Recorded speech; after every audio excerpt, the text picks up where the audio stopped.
సూర్యాపేట జిల్లాలో హెచ్పీసీఎల్ ఇమాంపేట వద్ద పనిచేసే ఆయిల్ ట్యాంకర్ డ్రైవర్లు హెల్పర్ల సమ్మె 2 రోజులు చేరుకుంది. వేతనాలు పెంచాలని డిమాండ్ చేస్తూ సమ్మె చేస్తున్నారు. ఆయిల్ ట్యాంకర్ల డ్రైవర్లకు రోజుకు ₹1000, హెల్పర్లకు ₹700 వేతనం ఇవ్వాలని డిమాండ్ చేశారు. హెచ్పీసీఎల్ అధికారులు, ఆయిల్ ట్యాంకర్ యజమానులు కలిసి కార్మికులను దెబ్బతీసే ప్రయత్నం చేస్తున్నారని ఏఐటీయూసీ ప్రధాన కార్యదర్శి నిమ్మల ప్రభాకర్ ఆరోపించారు. మా జీతభత్యాల సమస్య కొరకై మేము 2 రోజుల నుంచి నిరవధిక సమ్మె కొనసాగుతుంది. మాది ఒక రోజుకి డ్రైవర్కి ₹1000 వేతనం, క్లీనర్కి ₹700 ఇవ్వాలని చెప్పేసి మేము డిమాండ్ చేస్తున్నాం.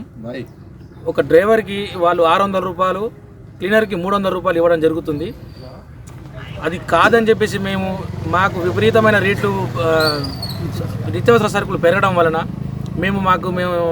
మా కుటుంబాన్ని మేము పోషించుకోలేకపోతున్నాం అని చెప్పేసి డ్రైవర్కి ఒక రోజుకి ₹1000, క్లీనర్కి ₹700 ఇవ్వాలని చెప్పేసి డిమాండ్ చేయడం జరిగినది.